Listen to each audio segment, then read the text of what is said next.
चलो, तो अपन respiratory membrane, respiratory surface discuss कर चुके हैं, ठीक है। अब इससे आगे के पॉइंट डिस्कस करते हैं। आज हम बात करने वाले हैं mechanism of respiration. Mechanism of respiration, कि रेस्पिरेशन कैसे होता है, ये मैकेनिज्म डिस्कस करते हैं, ठीक है। चलो, तो यहाँ कुछ पॉइंट्स हैं, पहले वो डिस्कस कर लेते हैं, फिर मैकेनिज्म पे आते हैं। पॉइंट्स क्या है कि अपने जो लंग्स हैं, अपने जो लंग्स हैं, our lungs are situated inside an airtight cavity। क्लियर? हमारे लंग्स एक एयरटाइट कैविटी के अंदर पैक्ड है, सिचुएटेड है, प्रेजेंट है, जिसे कहा जाता है thoracic cavity. Thoracic cavity, clear है? ये थोरेसिक चैम्बर। अब ये thoracic cavity, thoracic chamber airtight कैसे बनता है, यानी इसकी anterior side, posterior side, dorsal side, ventral side और लैटरल साइड कौन कौन से स्ट्रक्चर प्रेजेंट है, ये अपन डिस्कस कर चुके हैं, ठीक है। क्लियर है? तो अब अपन बात करते हैं कि यहाँ ये पॉइंट डिस्कस करने का मतलब क्या है कि हमारे लंग्स एयरटाइट कैविटी में प्रेजेंट है, ये हम लोगों को पता है। जो नहीं पता है वो क्या है कि एयरटाइट कैविटी में प्रेजेंट है स्पंजी पार्ट हमारे लंग्स। तो अगर इस एयरटाइट कैविटी की वॉल्यूम में कोई भी चेंज आया, clear, any change in volume of thoracic cavity, any change in volume of thoracic cavity, वो क्या होगा, रिफ्लेक्ट होगा, reflected as the change, reflected as the change in volume of lungs। तो थोरेसिक कैविटी की volume में कोई भी change it is reflect होगा लंग्स की वॉल्यूम में चेंज। क्लियर है? यानी थोरेसिक कैविटी की वॉल्यूम में कोई भी चेंज आया तो वही change as it is lungs की वॉल्यूम में भी आएगा, और लंग्स की वॉल्यूम को कहा जाता है पल्मोनरी वॉल्यूम। पल्मोनरी वॉल्यूम ऐसा क्यों? तो भाई लंग्स के लिए वर्ड यूज होता है पल्मोन, साइंटिफिक टर्म है, तो पल्मोन की volume, pulmonary volume. Thoracic cavity की वॉल्यूम में कोई भी चेंज हुआ तो वो change as it is reflect होगा change in volume of lungs. Clear है? यानी पल्मोनरी वॉल्यूम में, समझ रहे हो? अगर थोरेसिक कैविटी की वॉल्यूम बढ़ी तो पल्मोनरी वॉल्यूम भी बढ़ेगी, थोरेसिक कैविटी की वॉल्यूम घटी तो पल्मोनरी वॉल्यूम भी घटेगी, कम होगी। क्लियर है? यानी एज इट इज रिफ्लेक्ट होगा। ये ऐसा एनाटॉमिकल स्ट्रक्चर दिया गया है अपने लंग्स का। ऐसा क्यों होता है? क्योंकि lungs airtight cavity, thoracic cavity के अंदर प्रेजेंट है, रखी गई है। क्लियर है? चलो, अब ये चेंज कैसे आ सकता है? ये एयरटाइट कैविटी की वॉल्यूम में चेंज, यानी थोरेसिक कैविटी की वॉल्यूम में चेंज कैसे आ सकता है? तो हम लोग बात करते हैं ये इस वॉल्यूम में चेंज आ सकता है, ये जो स्ट्रक्चर बनी हुई है एयरटाइट, इसमें चेंज आ सकता है अगर इसकी जो पार्ट्स हैं, जो एंटीरियर साइड जो पोर्शन है, पोस्टीरियर साइड जो पोर्शन है, डोर्सल साइड है, वेंट्रल साइड है, लेटरल साइड है, इनमें मूवमेंट होने से। मूवमेंट कैसे हो सकती है? तो हमारी बॉडी में मैक्सिमम मूवमेंट मस्कुलर होती है। तो हम लोग बात कर लेते हैं इस रेस्पिरेशन प्रोसेस में हेल्पफुल मसल्स की। क्लियर है कि वो मसल्स कौन कौन सी हैं? तो देखो, हेल्पफुल मसल्स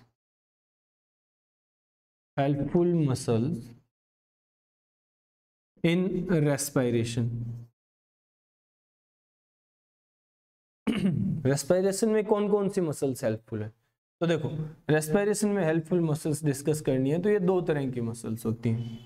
क्लियर है? दो टाइप की मसल्स है जो रेस्पिरेशन में हेल्पफुल है। पहली, इन्हें कहा जाता है रेडियल मसल, रेडियल या फिर फ्रेनिक मसल,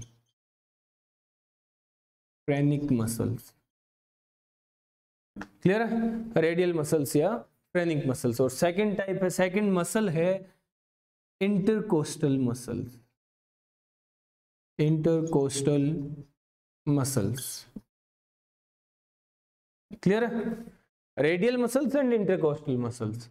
रेडियल मसल्स कौन सी मसल्स है और इंटरकोस्टल मसल्स कौन सी मसल्स है? तो देखो रेडियल मसल कहाँ प्रेजेंट होती है? रेडियल मसल हम लोग लिखेंगे प्रेजेंट इन डायफ्राम। डायफ्राम की जो मसल्स हैं उन्हें रेडियल या फ्रेनिक मसल्स कहा जाता है, क्लियर है?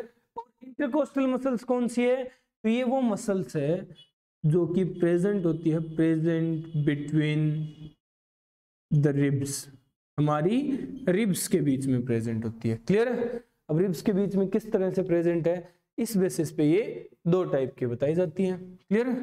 Two types. इंटरकोस्टल मसल्स दो तरह की है, कौन सी? तो देखो फर्स्ट टाइप है EICM। EICM का मतलब है एक्सटर्नल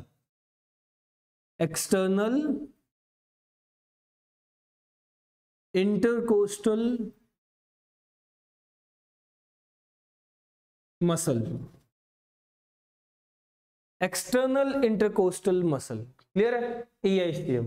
और सेकंड टाइप है IICM।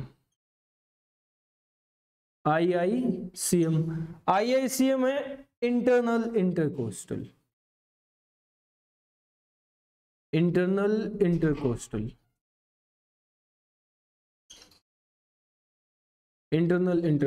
मसल। तो ये दो तरह की इंटरकोस्टल मसल्स हैं, external intercostal muscle and internal intercostal muscles. तो ये तो हैं वो मसल्स जो रिब्स के बीच में प्रेजेंट है, और फ्रेनिक मसल या रेडियल मसल वो मसल है जो कि डायफ्राम बनाती है, डायफ्राम की मसल्स है। और ये मसल्स हैं जो कि हेल्पफुल हैं रेस्पिरेशन प्रोसेस में। रेस्पिरेशन प्रोसेस में किस तरह से हेल्पफुल है? तो muscles bring the change in the volume of thoracic cavity which is reflected as the change in volume of lungs, फिर pulmonary वॉल्यूम।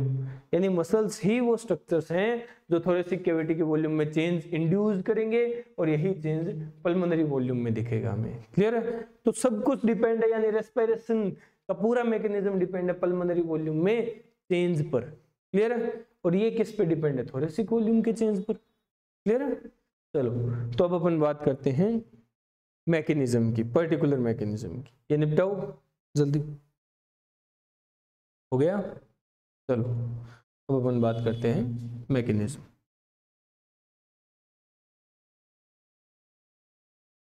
तो हम लोग मसल्स डिस्कस कर रहे हैं। वैसे तो मसल्स हम लोगों ने बताया दो तरह की, इंटरकोस्टल और फ्रेनिक मसल्स।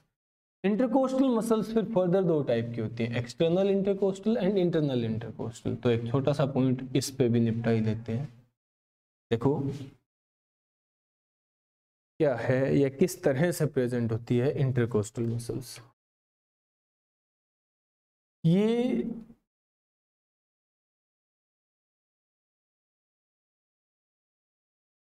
ये स्ट्रक्चर है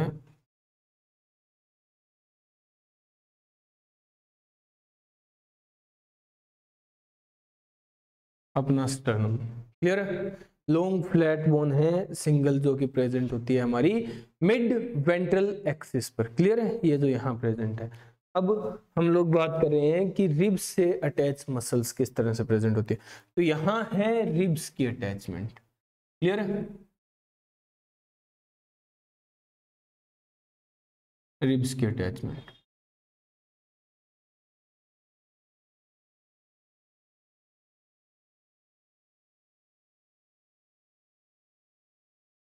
ये रिब्स की अटैचमेंट साइट है। तो यहाँ रिब्स प्रेजेंट है, स्टर्नम पे ये रिब्स प्रेजेंट है, इस तरह से जुड़ी हुई है।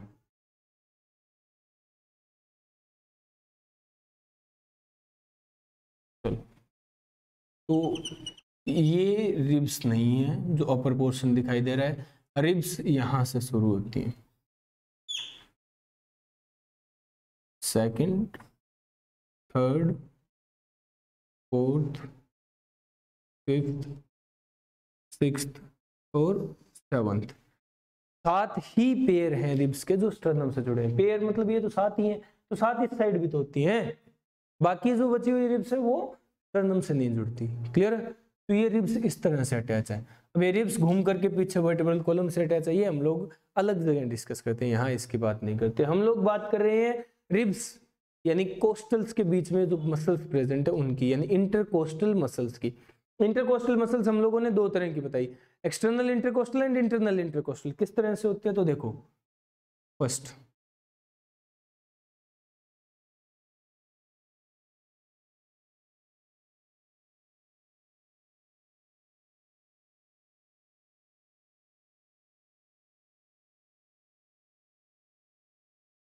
इस तरह से मसल्स प्रेजेंट है रिब्स के बीच में। क्लियर है? ये फर्स्ट है। सेकंड टाइप इस तरह से, थोड़ा सा डिटेल्ड स्ट्रक्चर है तो ढंग से बनाना।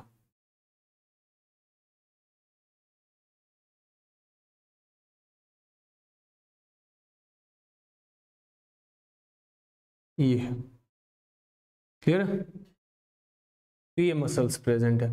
अब जो पीछे की तरफ है यानी अंदर की तरफ है, इसे कहा जाता है IICM, इंटरनल इंटरकोस्टल मसल। और जो बाहर की तरफ है इसे कहा जाता है EICM, external intercostal muscle. Clear है? तो ये तो है इंटरनल और ये है एक्सटर्नल। एक्सटर्नल, क्लियर है? तो ये दो तरह के मसल्स है जो रिब्स के बीच में प्रेजेंट है। ये क्या है? ये है रिब्स।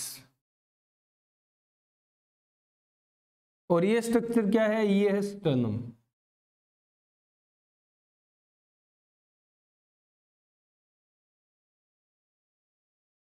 ये स्टर्नम, क्लियर है? तो ये इस तरह से मसल्स प्रेजेंट है और ये मसल्स चेंज क्रिएट करती है थोरेसिक कैविटी की वॉल्यूम में।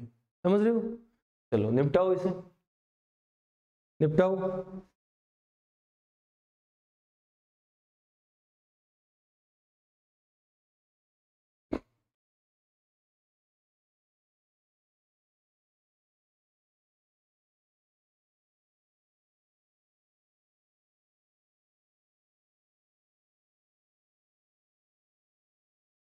जल्दी निपटाओ, डायग्राम ही तो है।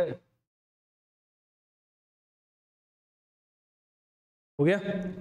चलो अब अपन बात करते हैं कि ये फंक्शन किस तरह से होता है, यानी मैकेनिज्म क्या है रेस्पिरेशन का।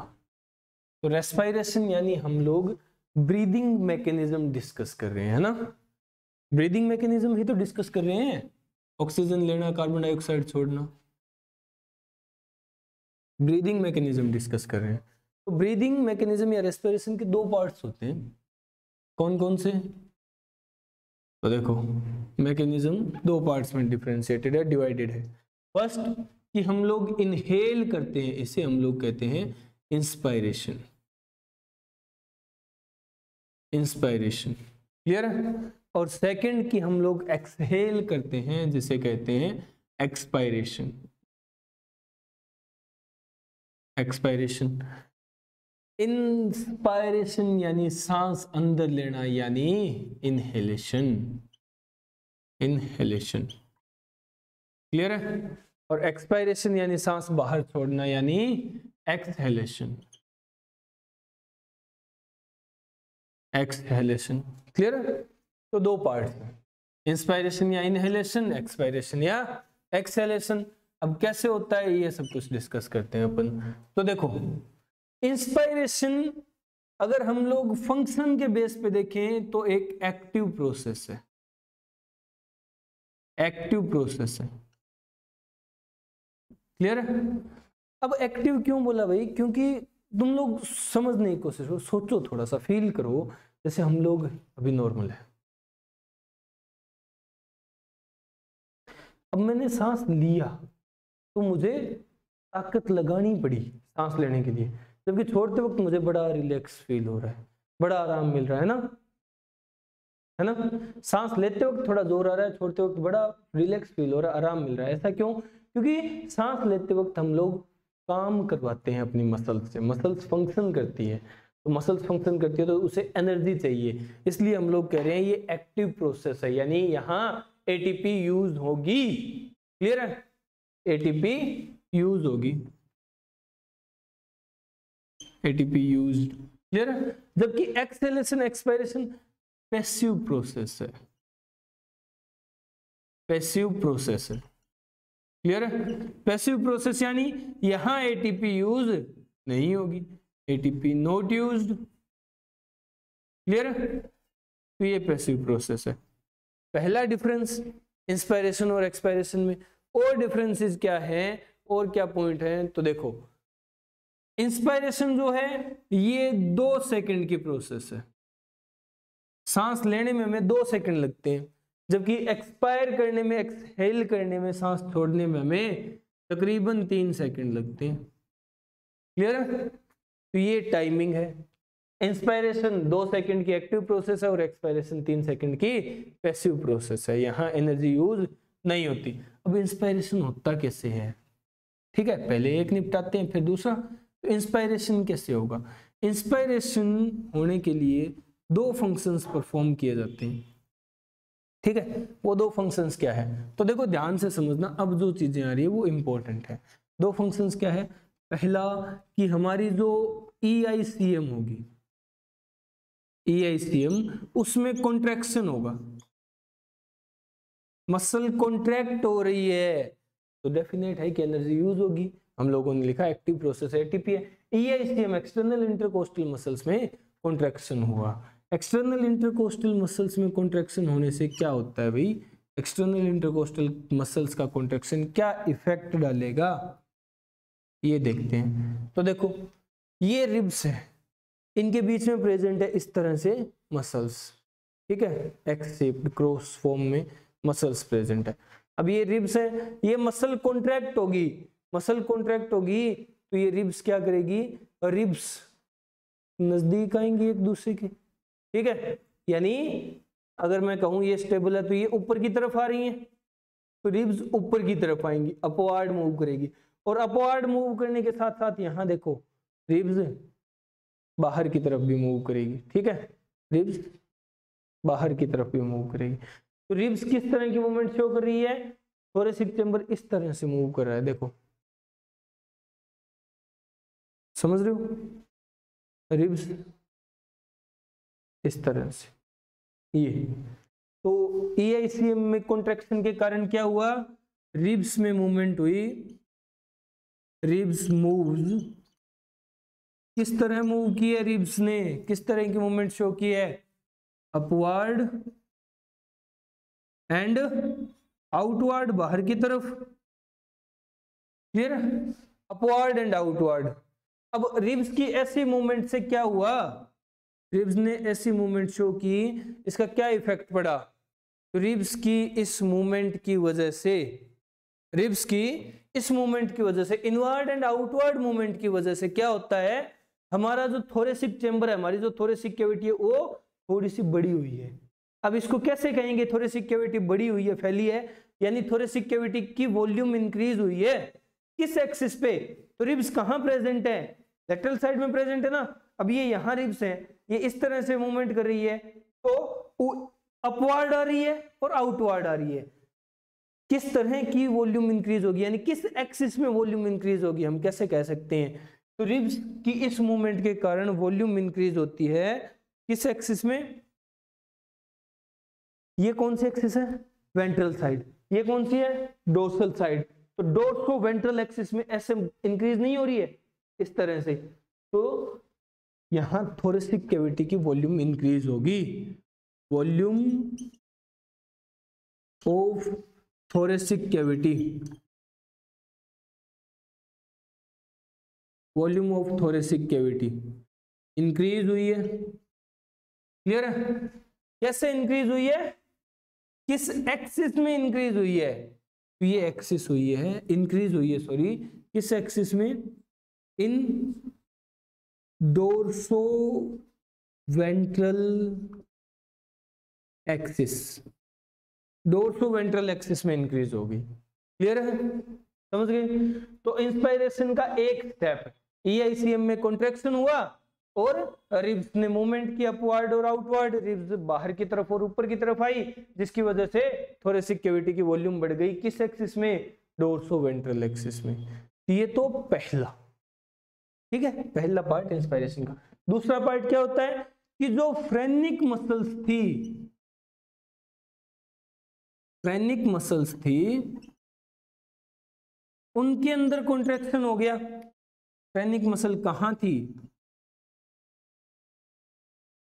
फ्रेनिक मसल कहां थी ये बताओ मुझे। फ्रेनिक मसल्स थी हमारे डायफ्राम में, और इसमें कॉन्ट्रैक्शन हुआ तो डायफ्राम में क्या चेंज आया? डायफ्राम बिकम्स, अब देखो डायफ्राम किस तरह का चेंज शो करता है। ये हमारी थोरेसिक कैविटी है और ये डायफ्राम होता है, ठीक है, इस तरह का कर्व्ड शेप में प्रेजेंट है, डोम शेप, गुंबद नुमा बोलते हैं इसे, इस तरह की शेप है डायफ्राम। क्लियर है? अब ये इस तरह से यहाँ प्रेजेंट है, यहाँ, ठीक है। अब क्या होता है, ये रिलैक्स स्टेट की पोजीशन, अगर इसमें कॉन्ट्रैक्शन हुआ तो डायफ्राम इस तरह हो जाएगा, यानी डायफ्राम फ्लैट हो जाएगा। क्लियर है? डायफ्राम फ्लैट हो जाएगा, तो यहां क्या कहेंगे? Diaphragm become flat, diaphragm flat हो गया। क्लियर है? समझ रहे हो? अब डायफ्राम फ्लैट हो गया तो क्या हुआ? पहले थोरेसिक कैविटी की वॉल्यूम कितनी थी? पहले थोरेसिक कैविटी की वॉल्यूम इतनी ही थी, तो थोड़ा सा ढंग से बनाओ। पहले सिर्फ ये हिस्सा थोरेसिक वॉल्यूम में कवर होता था, है ना, थोरेसिक कैविटी की वॉल्यूम में। अब ये डायफ्राम इस शेप का हो गया, तो ये हिस्सा एक्स्ट्रा ऐड हो गया ना इस वॉल्यूम में, ये हिस्सा एक्स्ट्रा ऐड हो गया, समझ रहे हो? ये हिस्सा एक्स्ट्रा ऐड हुआ तो ये किस एक्सिस में बढ़ी है वॉल्यूम? ये वॉल्यूम बढ़ी है इस एक्सिस में, इस एक्सिस में, यानी इस एक्सिस में, समझ रहे हो? एंटीरियो पोस्टीरियर एक्सिस। क्लियर है? तो डायफ्राम के फ्लैट होने के कारण क्या हुआ है? वॉल्यूम इंक्रीज हुई है, volume of thoracic cavity, thoracic cavity increase हुई है। कैसे? किस एक्सिस पे इंक्रीज हुई है? इन एंटीरियो posterior axis, antero posterior axis में। तो देखो थोरेसिक कैविटी की दो ही तो एक्सिस थी, dorso ventral axis, antero posterior axis, ठीक है। तो ऐसे भी थोरेसिक कैविटी फैल गई, चौड़ी हो गई, और इस तरह भी थोरेसिक कैविटी फैल गई, चौड़ी हो गई। तो ऑल ओवर दोनों मूवमेंट के कारण, इंस्पायरेशन में ईआईसीएम और फ्रेनिक मसल की कॉन्ट्रैक्शन के कारण वॉल्यूम बढ़ गई थोरेसिक कैविटी की, डोर्सो वेंट्रल और एंटीरियो पोस्टीरियर दोनों ही एक्सिस में बढ़ गई, ठीक है। यानी हम क्या कह सकते हैं कि ऑल ओवर थोरेसिक कैविटी की वॉल्यूम बढ़ गई, ऑल ओवर थोरेसिक कैविटी की वॉल्यूम बढ़ गई, ठीक है। तो ये नोट करो, निपटाओ इसे जल्दी, इतना निपटाओ। फिर हम बात करते हैं इस थोरेसिक कैविटी की वॉल्यूम बढ़ने से क्या हुआ। अब हम लोगों ने क्या कहा था, ये मैकेनिज्म स्टार्ट किया उस वक्त कि थोरेसिक कैविटी की वॉल्यूम में आने वाला कोई भी change as it is reflect होगा चेंज इन पल्मोनरी वॉल्यूम। ये निपटाओ जल्दी, हो गया। चलो अब अपन बात करते हैं कि इस थोरेसिक कैविटी की वॉल्यूम इंक्रीज करवाने से कैसे इंस्पायरेशन होता है। चलो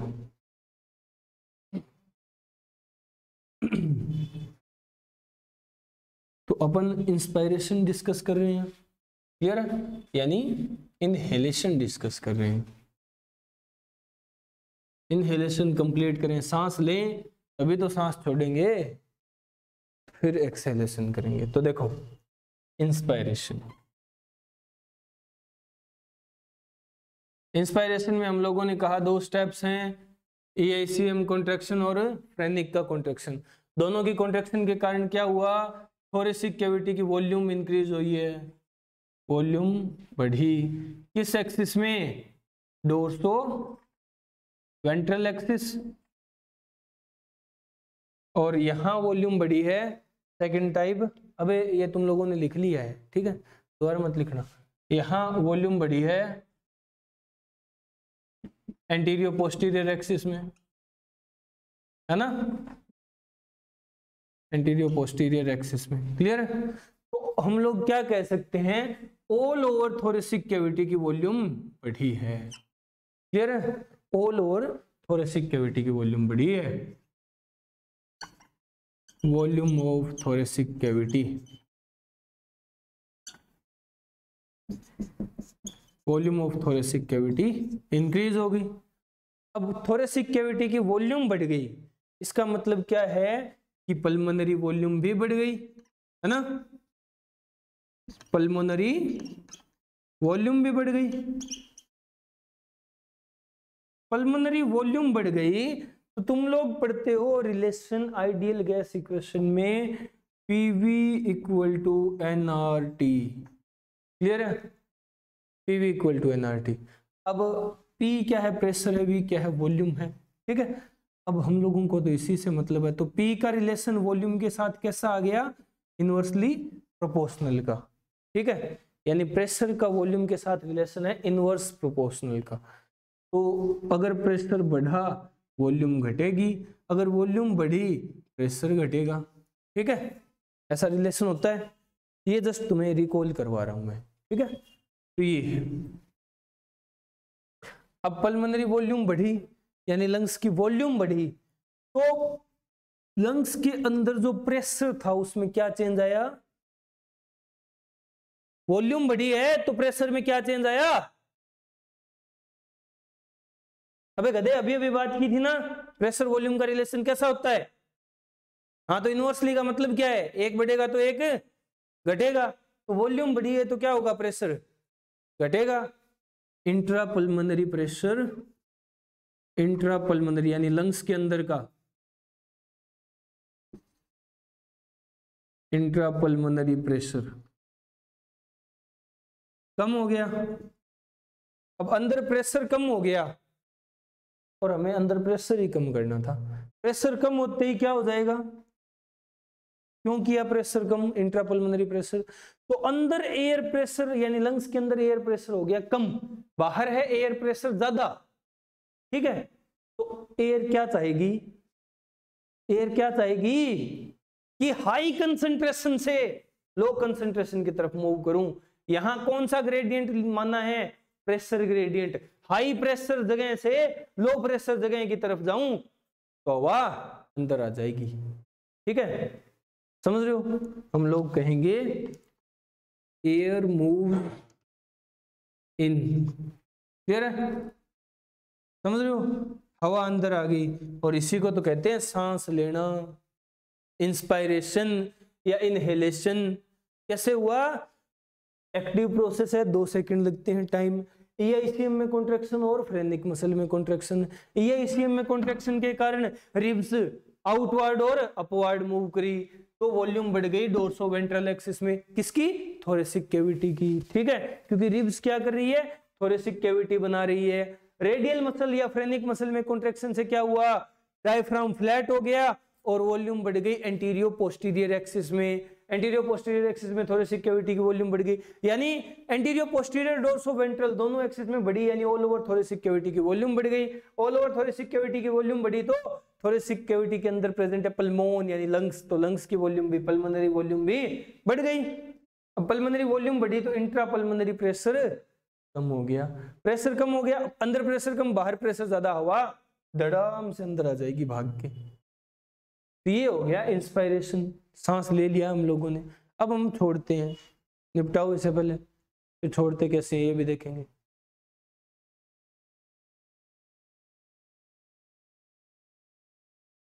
हो गया, जल्दी निपटाओ,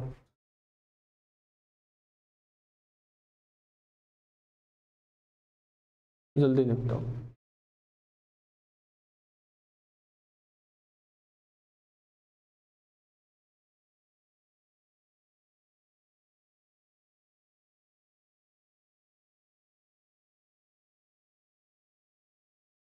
हो गया। अब अपन बात करते हैं कि हम सांस छोड़ते कैसे हैं, एक्सपायरेशन की। क्लियर है?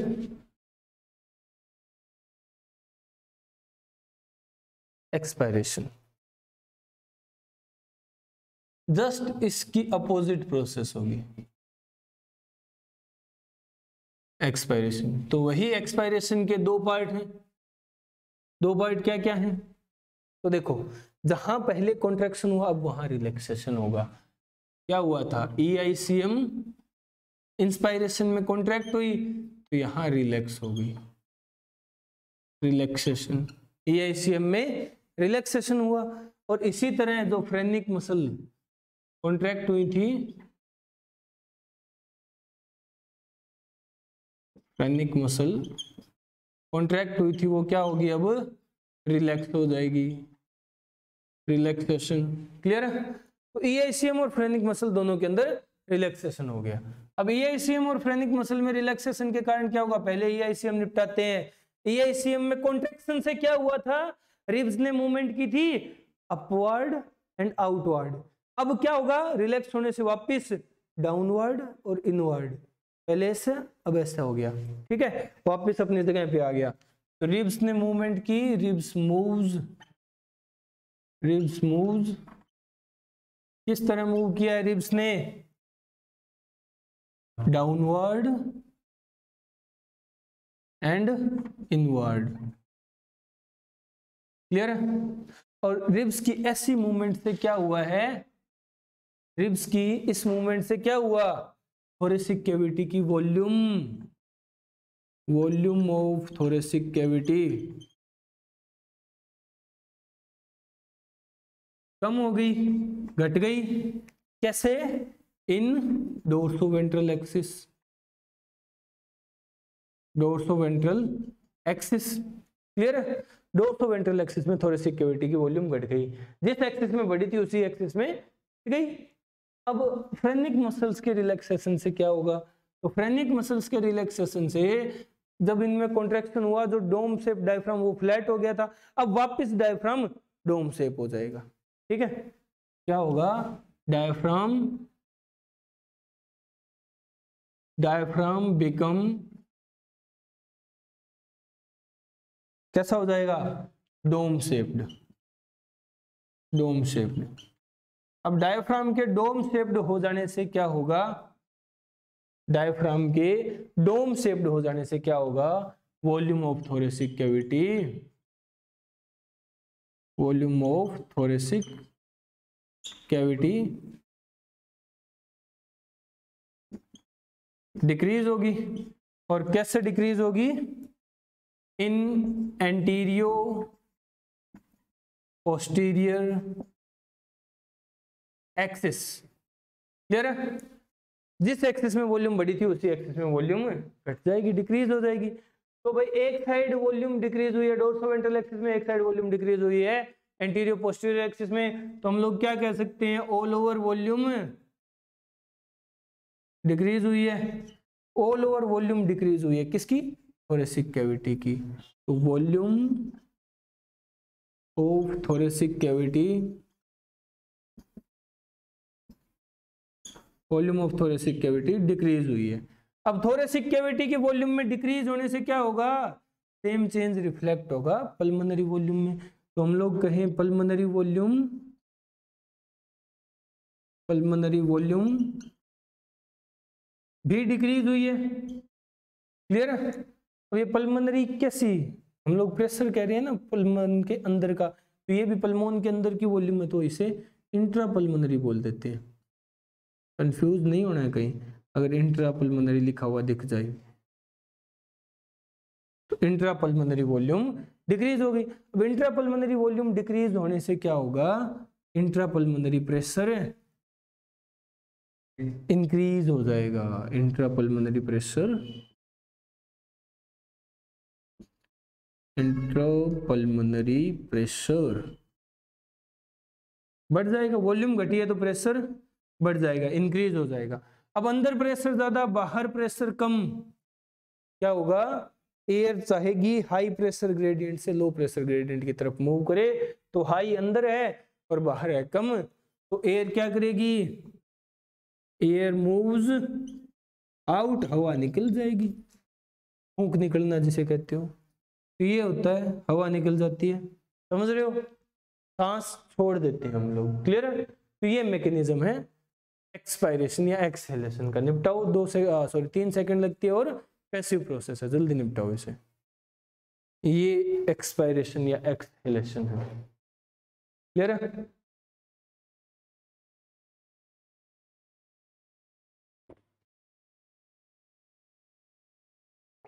मैकेनिज्म समझ आया, मैकेनिज्म समझ आया। चलो, तो ये है मैकेनिज्म ऑफ रेस्पिरेशन या मैकेनिज्म ऑफ ब्रीदिंग। हम लोग सांस कैसे लेते हैं उसका मैकेनिज्म है, क्लियर है। किस पे डिपेंड है पूरा का पूरा मैकेनिज्म, मसल्स की मूवमेंट पे, क्लियर है, समझ रहे हो। तो पूरा रेस्पिरेटरी मैकेनिज्म मसल्स पे डिपेंड है। और इसी बेसिस पे हम लोग अब बात करेंगे टाइप्स ऑफ रेस्पिरेशन की, क्लियर है। Types of respiration,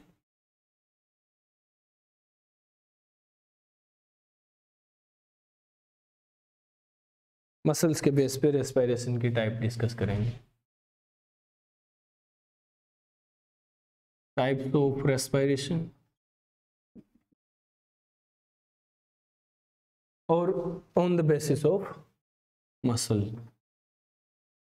on the basis of muscle used, कौन सी मसल यूज हुई है इस बेसिस पे, क्लियर है। तो इस बेसिस पे रेस्पिरेशन दो तरह की होती है। There is 2 types of respiration. कौन कौन सी, तो देखो, एक है जिसे हम लोग कहते हैं नॉर्मल रेस्पिरेशन,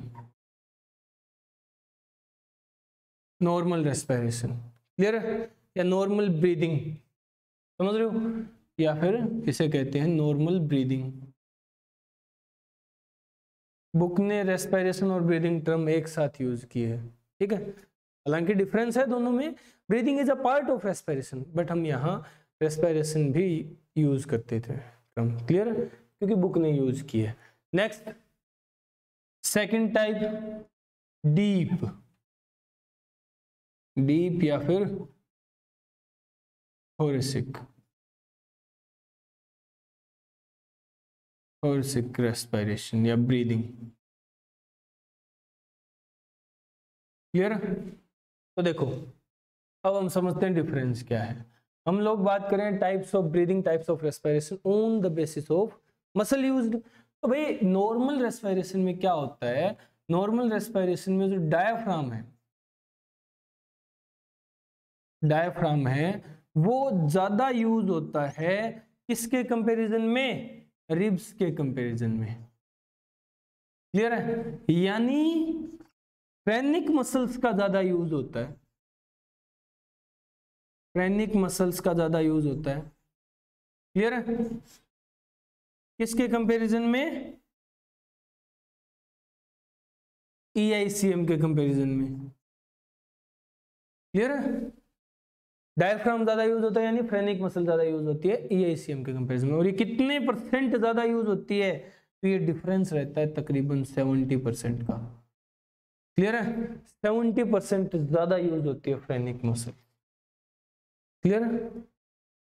डीप या थोरेसिक ब्रीदिंग में क्या होगा, डीप या थोरेसिक ब्रीदिंग में यूज होंगे डायफ्राम की कंपैरिजन में रिब्स ज्यादातर, ठीक है, यानी डायफ्राम के कंपैरिजन में रिब्स ज्यादा यूज होंगी। मतलब क्या है, फ्रेनिक मसल्स के कंपैरिजन में, फ्रेनिक मसल्स के कंपैरिजन में क्या ज्यादा यूज होंगी, EICM, क्लियर है, ये ज्यादा यूज होंगी। अब ऐसा किसके अंदर देखने को मिलता है, एग्जाम्पल, ये तो नॉर्मल है, सब में मिलेगी, ये कहाँ मिलेगी, तो ये ऐसी ब्रीदिंग हमें देखने को मिलती है in pregnant women, clear, pregnant women में देखने को मिलेगी।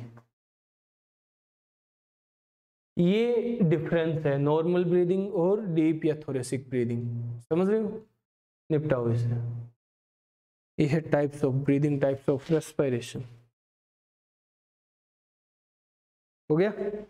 चलो अब अपन आगे चलते हैं। तो ये है types of respiration, types of breathing. Next point जो अपन डिस्कस करने वाले हैं वो क्या है कि भाई हम लोगों ने मसल्स तो देख ली, बट और फैक्टर क्या है जो यहाँ ब्रीदिंग में हेल्पफुल है? ब्रीदिंग में हेल्पफुल सेकंड इंपॉर्टेंट फैक्टर है प्रेशर का ग्रेडियंट। हम लोगों ने मसल्स यूज किए हैं, क्यों यूज किए हैं? ताकि वो प्रेशर ग्रेडियंट बनाया जा सके, ताकि लो और हाई प्रेशर ग्रेडियंट बनाया जा सके, और फिर प्रेशर ग्रेडियंट के अकॉर्डिंग एयर मूव कर जाती है। तो हम लोगों को बात करनी है कि एयर मूवमेंट या फिर ये रेस्पिरेशन या ब्रीदिंग या फिर जो गैसियस एक्सचेंज हुआ है वो प्रेशर ग्रेडियंट के अकॉर्डिंग हुआ है, और कैसे हुआ है ये बात करनी है कि किस तरह से प्रेशर ग्रेडियंट बना है। क्लियर है? तो हम क्या डिस्कस करेंगे अभी? हम बात करेंगे एक्सचेंज ऑफ गैसेस की। Exchange of gases, gas exchange करेंगे अपन, ठीक है? Exchange of gases. Exchange of gases कैसे हुई है? तो ये एक्सचेंज हुआ है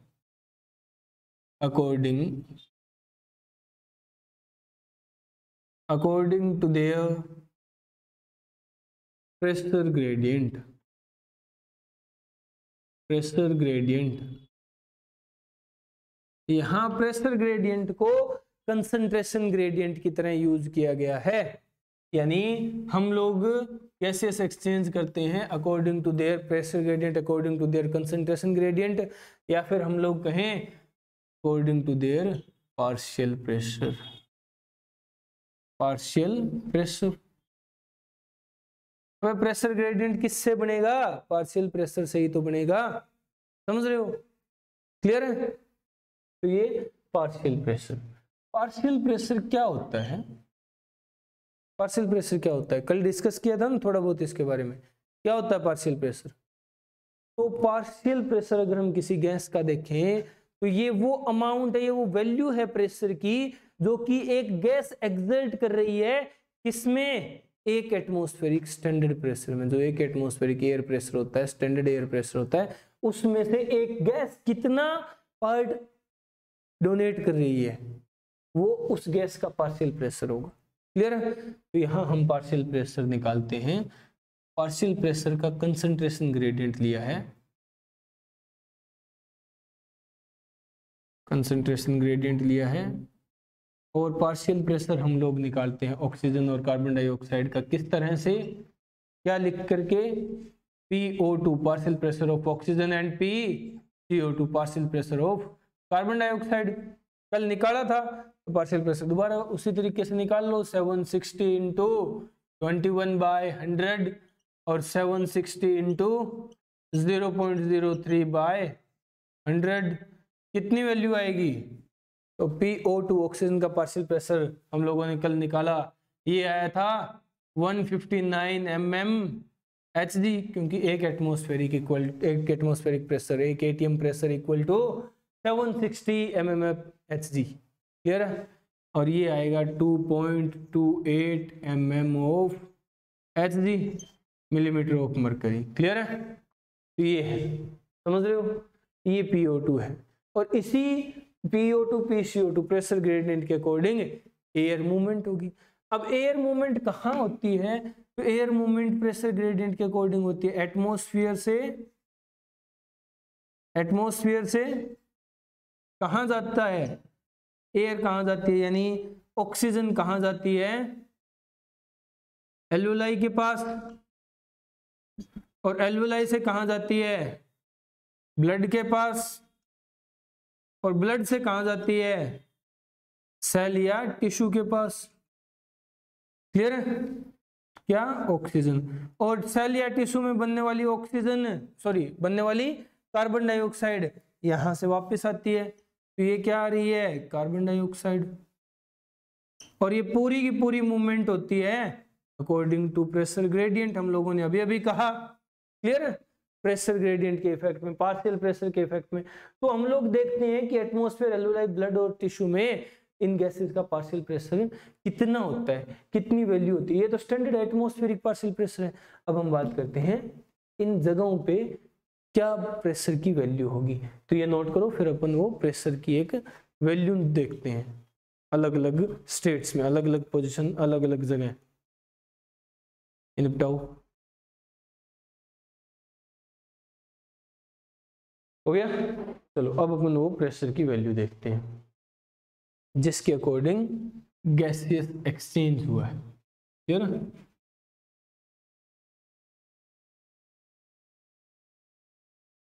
तो देखो गैसेस कैसे एक्सचेंज हुई है। स्टार्टिंग में गैसेस थी एटमॉस्फेयर में, क्लियर है। एटमॉस्फेयर से कहां गई, एल्वेओलाई में, क्लियर है। एल्वेओलाई से कहां गई, अभी अभी बात की ना, ब्लड में, और जिस ब्लड में ऑक्सीजन जाती है वो प्योर ब्लड कहलाता है, क्लियर है, प्योर ब्लड। प्योर ब्लड ने ये ऑक्सीजन कहां डिलीवर की, कहां डिलीवर की बे गधे, बताओ, टिश्यू या सेल को। और टिश्यू या सेल से ये ऑक्सीजन, सॉरी, यहां बनने वाली कार्बन डाइऑक्साइड कहां गई, ब्लड इम्प्योर के अंदर। तो इम्प्योर ब्लड, इम्प्योर ब्लड। और अब ये इम्प्योर ब्लड क्या देगा, कहां देगा ये कार्बन डाइऑक्साइड, तो ये वही मूवमेंट वापस शुरू होगी। ये इम्प्योर ब्लड यहाँ से एल्वेओलाई के पास जाएगा, क्लियर है। तो हम लोग इस तरह से एरो तो नहीं दिखा सकते, शो नहीं कर सकते, तो इनको हटा दो। अभी अभी हम लोगों ने वैसे एरो से मूवमेंट शो कर दी थी, क्लियर है। तो ये इस तरह की मूवमेंट होगी, atmosphere, alveoli, pure blood, tissue और इम्प्योर ब्लड, क्लियर है। तो देखो एटमॉस्फेयर में पार्शियल प्रेशर कितना होता है, पार्शियल प्रेशर की वैल्यू, एल्वेओलाई में पार्शियल प्रेशर की वैल्यू, प्योर ब्लड में पार्शियल प्रेशर, टिश्यू में पार्शियल प्रेशर और इम्प्योर ब्लड में पार्शियल प्रेशर। किसका, गैसेस का। गैसेस अपने पास कौन कौन सी है, तो पार्शियल प्रेशर ऑक्सीजन का और फिर पार्शियल प्रेशर कार्बन डाइऑक्साइड का, क्योंकि प्रेशर ग्रेडियंट के अकॉर्डिंग ही तो मूवमेंट होगी। तो देखो सबसे पहले एटमॉस्फेयर में, एटमॉस्फेयर में प्रेशर कितना होता है, अभी अभी निकाला है ना, ऑक्सीजन का एटमॉस्फेयर में प्रेशर है 159 mmHg। अगर इसे यहां से चल करके टिश्यू तक पहुंचना है तो कैसा ग्रेडियंट होना चाहिए, यहां जो पार्शियल प्रेशर है उससे कम होना चाहिए पार्शियल प्रेशर, या ज्यादा, कम होना चाहिए। तो यहां से एल्वेओलाई के पास पहुंचती है, तो एल्वेओलाई के पास ऑक्सीजन का पार्शियल प्रेशर एटमॉस्फेयर से कम होता है। कितना होता है, कितना होता है, 104 mmHg। अब एल्वेओलाई से ये प्योर ब्लड के अंदर जाती है ऑक्सीजन, तो ऑक्सीजन का पार्शियल प्रेशर प्योर ब्लड में एल्वेओलाई की कंपैरिजन में कम होना चाहिए, है ना। कितना होना चाहिए, ये होता है 95, क्लियर है, 95 mmHg होता है। अब 95 यहाँ है, प्योर ब्लड से ऑक्सीजन को जाना है टिश्यू के अंदर, तो यहाँ पार्शियल प्रेशर कम होना चाहिए ना। कितना होता है, यहाँ पार्शियल प्रेशर होता है टिश्यू का अप्रोक्सीमेटली 40, क्लियर है, समझ रहे हो। और अब इम्प्योर ब्लड में 40 ही रह जाता है, क्योंकि इम्प्योर ब्लड में ऑक्सीजन हम लोग कंसीडर नहीं करते। चलो अब बात करते हैं कि टिश्यू में कार्बन डाइऑक्साइड बनी, टिश्यू में कार्बन डाइऑक्साइड बनी, तो कार्बन डाइऑक्साइड का पार्शियल प्रेशर कितना हुआ टिश्यू में, कार्बन डाइऑक्साइड का पार्शियल प्रेशर होता है टिश्यू में 45, क्योंकि ये यहाँ बन रही है, क्लियर है। अब 45 यहाँ है तो इसे ब्लड में जाना है और ब्लड के थ्रू एल्वेओलाई तक जाना है, तो ब्लड में इसका पार्शियल प्रेशर कितना होगा, इम्प्योर ब्लड में इसका पार्शियल प्रेशर 45 ही होगा। और फिर इम्प्योर ब्लड से ये कहां जाएगी, एल्वेओलाई में, तो एल्वेओलाई में पार्शियल प्रेशर उसके कंपैरिजन में कम होना चाहिए। कितना होता है, एल्वेओलाई में पार्शियल प्रेशर उसके कंपैरिजन में कम होना चाहिए, ब्लड के कंपैरिजन में कम होना चाहिए ना, क्योंकि कार्बन डाइऑक्साइड को बाहर आना है, ब्लड से एल्वेओलाई, एल्वेओलाई से एटमॉस्फेयर। तो एल्वेओलाई में होता है कार्बन डाइऑक्साइड का पार्शियल प्रेशर अप्रोक्सीमेटली 40, क्लियर है। और 40 यहाँ है तो एटमॉस्फेयर में इससे कम होना चाहिए, तभी तो ये बाहर निकलेगी, तभी तो ये बाहर निकलेगी ना। तो 40 यहाँ है तो एटमॉस्फेयर में इससे कम होता है, अभी अभी हम लोग निकाल के आए, एटमॉस्फेयर में कितना होता है 2.28 क्लियर है, ये है। तो ये पार्शियल प्रेशर की वैल्यू है। अब हम लोग प्योर ब्लड में अगर कार्बन डाइऑक्साइड का पार्शियल प्रेशर बताएं तो इसने कार्बन डाइऑक्साइड एल्लोलाई को दे दिया, एल्लोलाई में 40 था तो यहाँ भी 40 रह गया, क्लियर है। तो ये वैल्यू है partial pressure of oxygen and partial pressure of carbon dioxide at different stages of transmission, clear है, ऑफ एक्सचेंज।